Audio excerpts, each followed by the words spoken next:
Good afternoon, YouTube, and welcome to Fantasy Forecast for New Year's Eve 2016.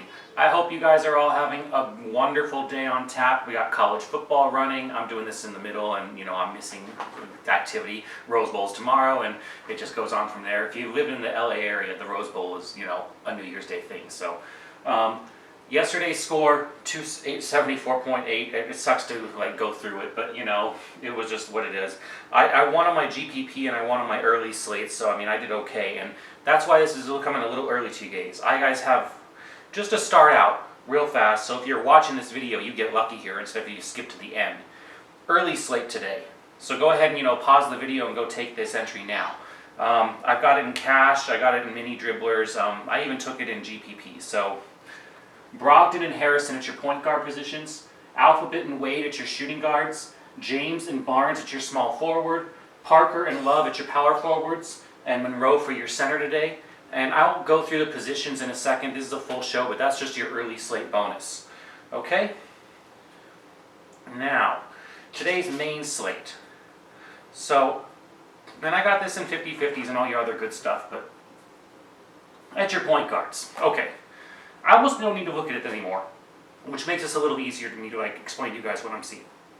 So Westbrook is obviously your play at $12,000. You can play him in cash. You can play him in tournaments. I have no problem with either. The guy looks good.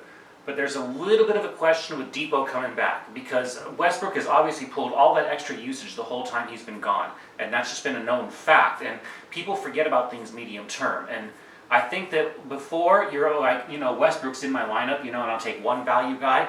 I think at this point, because there is two value people, to take two value at point guard and don't spend $12,000 on a person that's probably going to sacrifice a touch of his usage. And the thing is, to get 60, 65, 70 fantasy points consistently, you need everything to still go right. He's an amazing player, and they give him all the opportunity in the world, but I don't expect that to happen today. I think you're looking at a 55-pointer or even slightly less, so that's a lot to pay, and I would avoid the $12,000. Now, I'm not saying you won't still win in cash if you take him. If you love Westbrook, then by all means, and you think he's got the upside. But you can choose between your value at that point. But there's just so much value today in a lot of the positions that you might need to consider otherwise. So I have Rivers and I have Brogdon at my point guard positions. And I'm going to go through, this is a full show today, guys, and I have DraftKings lineups for you as well, and an early bonus as well, or an all-day for them. Kemba Walker looks good for tournaments. I like him. Bledsoe against Utah is a horrible matchup. I'd avoid that. Rose against Houston is a great matchup. Hill is probably, right around value. People won't expect that, but if you need someone to plug and play right around 6,600 and you don't trust Rose for some reason, you're like, he's burned me too many he has burned people. You get 22 points with him, you're just like, ouch. I think Hill's probably in line for a little bit more of a solid floor. I just don't think he has the ceiling. He did put up 45 points in his first game back, but a lot of that was with a little bit of extra blocking and steals, and the rebounds were a touch high. He at 8, I believe, so that's just a little bit outside of his ranges. 30, 35 points looks pretty secure today, though. So if you're looking for floor, Hill, tournaments, Rose, right at that level. Going cheaper, Beverly against the Knicks. You can start to take, I don't know why, but the Knicks are starting to show up, in a lot of the, worst against this position, worst against that position thing. And so, if you start including them along with the Phoenixes of the world, then you have problems. I'm not saying they're they're not the Nets, but, it's starting to happen. So you need to watch for things like that. Certain teams, are worst against, or a lot worse against certain positions. Boston comes to mind. They're generally middle of the pack, but they're bad against like the power forward position or something like that. Is that a power forward? They're bad against really, and it just depends on their placements. I can tell you how Bradley's a good defender, but it's all about when you run really bad guys like Amir Johnson instead, and so. Michael Carter-Williams is an intriguing play at point guard, guys. Really. You might get this news before lock and on the main slate, and so look at that carefully, because when you do, Michael Carter-Williams, if Rondo isn't the starter, and him and Jariah Grant ran all the point guard minutes at the end of the second half, and now they're already saying he might not, and So I kind of like look at that like that's a sleeper play that no one's really on. And if you want to get off one of these other value, but that's why I say take value at point guard today. There's so much here. Rivers is pretty reliable. I mean, his dad's the coach, and he got 15 minutes in his last game, and people might be off that because he got a technical twice in a row in a minute. He accidentally touched the ref right after, and so boom, that's it. And 2 techs, you're out, and he's facing a possible suspension, obviously, but I mean, it's not going to happen today. So, I mean, there you go with Rivers, and if that didn't happen, you got Felton. And you're going to have that information probably before lock too, because they will let you know more than an hour before. I mean, generally you might have just a few minutes, but be watching for that. I'll take Rivers today though. MCW is a tournament play, obviously, but I mean it could pay off handsomely if Rondo just sits and is the man of the doghouse because he's been doing his Rajon Rondo shit. So, Felton, if you don't believe that Rivers, but I mean, with his dad as the coach, I'm not so sure that that's the smartest move. The only reason why Felton went balls to the wall is because if Rivers is ejected, what happens? They had no one else at point guard. It turned into an Andrew Harrison kind of thing. And on early slate, that's why you have Andrew Harrison. And that's it at the point guard positions. All right, it's your shooting guard today. Let's move on here. This was like a little wealth of what do you do? I mean, you can spend up at both. Harden and Alphabet both look fine to me today. Alphabet's put up like, they had 2 back-to-back games against Chicago, and both of them he did more than 50 fantasy points. So, I mean, if he does anything similar to it again, boom, you're all set. So I don't know if you play that like, he had 2 good games against them, and then he might have a little bit of a worse game, or he might have a little bit of a better game. Normally people are statistically different when you take them a few weeks apart. So this is either a great play today or just an okay play today got you through. I mean, you spent up, but you only got 40 points. It's a 40 or 60 to me. I don't even think it's a 50. I think it's a 40 or 60. And the Greek Freak is the Greek Freak. You can't really explain that. He's not a point guard. He's not a shooting guard. He's not like a small forward. He does a little bit of all of that. And Batum. Okay, that looks great with Kyrie Irving out too. When they only have 2 of the 3, people like to say, okay, you got King James, and they do have other offensive scoring threats, so Cleveland is still going to be okay. I'm not worried about that. But in terms of defense, I mean, okay, well, Kyrie Irving isn't really known for his defense, but you don't have to worry about defense when you have such a strong offensive threat. You replace that threat with a lesser one, and you make the game a lot closer. And guys like this can start to thrive in that. He's the guy that's just really competitive if you guys have watched his games. Like when the games where he's a little off and it's a little bit lower than that general of 42 pointish or so, because he reminds me of Isaiah Thomas, and not the same position in any way, but in terms of the fantasy scoring, just very consistent across the board. And I mean, I don't see him getting 50 points, but I do see him getting 40. And so that's fine for $8,000. I mean, he's priced perfect, but if he fits you, I have no problem taking him because your next step down is Wade, and Wade is questionable. I mean, I do have him, I believe, in the early, but I mean, it's a 3-game slate there, so it's a little, I mean, he could so easily just give us 35 points or 33 even and just be done there. He really needs a touch extra to get up to 38, 40, and I'm really hoping it's there tonight. But if he does, he's an excellent value. But it's not too hard to do. You get a great play for whatever reason, but that's the problem with the shooting guard. They're not going to be the guys inside that, pick up a board, then try to put it up again, pick up another board as they miss again, and then get 2 points on the layup, and then get fouled for some crazy reason, and somehow hit the free throw. So it's like 5.4 points in, and you're just like, what the hell happened? It's so fast for someone on the interior, but it's not as much and that's something you need to think about. I mean, you need to make scores if you're a wing player, and knowing basketball makes this game fun because you can play this a little bit more knowledgeably. Gordon looks like a good GPP play. Redick coming back in against OKC is a good GPP play. Crawford still has value. Clearly, there's no question there.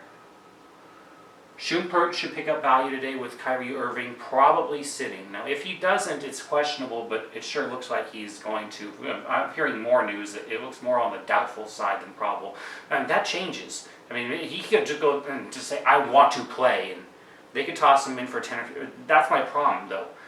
Sometimes, if you're hurting, but then I'm going to play, and the coach sometimes just gives him 12 or 15 minutes anyways, 10, 15% of the time, because they're like, you are hurting, whether you say it or not.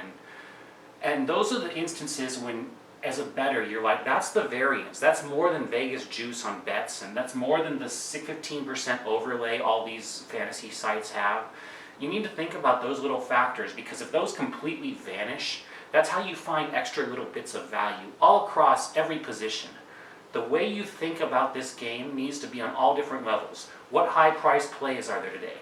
Like, you guys have Westbrook today at point guard, and you guys have Harden today at the shooting guard, and you guys have Alphabet at the shooting guard on FanDuel. That changes on DraftKings, which is awesome. You can do multi-position eligibility. You guys will like my lineups there in a second. And then after that, you've got, there's one other, LeBron, of course, King James. But you've got 4 decent high-priced plays. You can't play them all, so which ones do you take and which ones do you not take? I think Westbrook's fadeable at the expensive price on all sites. Alphabet looks great on DraftKings at like 9,800, but here, he's somewhat fadeable. Harden still looks good even after the 66-point game, even on a back-to-back, because the opponent is the Knicks and he's sitting at home. There's just so many factors at play when you consider lineups and everything else, and what tiers you're playing and how your lineup is constructed. This is a very difficult thing to do, guys. No question. So, all the time and energy I put into this and everything else, and I'm not saying anything else to like fucking toot my own horn, that's not really the point of that. But, it's because I love basketball and I love how it's played, and that's why you don't see videos on this channel for baseball and other stuff, because, I can do it for football and other stuff occasionally, and it's a special edition, but I was just applying my DFS principles at that point to something other than a sport that I know and love and follow. It's like your blood. And when you're that good at something, when when someone shifts between a point guard and shooting guard and all the different positions, and that's the difference, really. So, and you guys that are coaches, you understand this.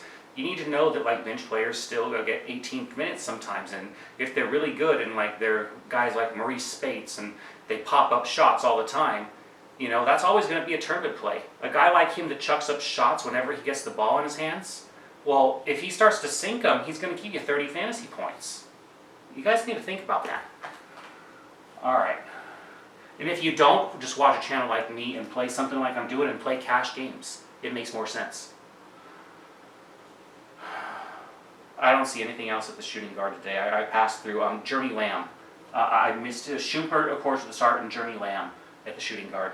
Sorry about that little off tangent, but it makes Fantasy Forecast what it is. It makes you guys understand how I analyze games and what I'm doing. Jimmy Butler looks great too, and so does Gordon Hayward. Funny enough, the small forward position looks wonderful today. You got LBJ, you got Butler, and you got Hayward. And Hayward against Phoenix with a faster pace too. Butler, I like him, and Melo. I think if you spend up anywhere at the small forward position today, you're doing just fine. Do you know what I mean? If you spend up at small forward, you will do okay. You're going to drop to MKG, and actually he's okay too. I think a lot of people are going to be saved by their small forward positions today. I just think there's a lot of scoring at that position, period. I'm taking Ariza against New York. I think it's cheaper money, and I think you have a great upside to plus 30 points here. But the floor of 25, 28 is pretty darn secure. I don't like a 4.5 floor, but it is a touch smaller slate, and I look for cash floors as much as I look for upside too. So this has upside and it has the floor. So Ariza for the small forward, and LBJ, and on to power forward today. Oh, well, you got Blake out, and your highest price plays are going to be what? Griffin and Love. Okay, so Griffin and Love, no problem. Love, if Irving sits out, is just a no-brainer to me. Now, if Irving happens to play, I would actually pull Love and I would drop down. I would go ahead and I'd go Parker, because I think Parker looks good today too. This is the funny night on FanDuel where the stars are aligned and power forward looks good, because normally it's the worst position ever. So And you have to roster 2 of these assholes. I mean, seriously, on DraftKings you don't, so I mean, it's a lot easier. But Kevin Love looks wonderful against Charlotte. He just does. As long as there's just 2, him and LBJ, they'll just play off each other, they'll assist each other, they will go mad with each other, and they'll be on the court a lot of the time. And there's a couple ancillary plays you can play off of that where someone's going to get even more time because of LBJ being on the court and stuff like that. So you can play the ancillary plays, but I'm going to play the main dollars. I want to play LBJ and I want to play Love. I don't see a reason to skimp out in other places at the moment. Now, Parker at 7,200 though looks good. If you can't spend up for either of the 2, go to Parker, no question there. And after that, it's a big, huge question mark. Cantor, everyone's in love with him. Guys, the minutes are not secure. He's only gets 24 minutes in a game, period.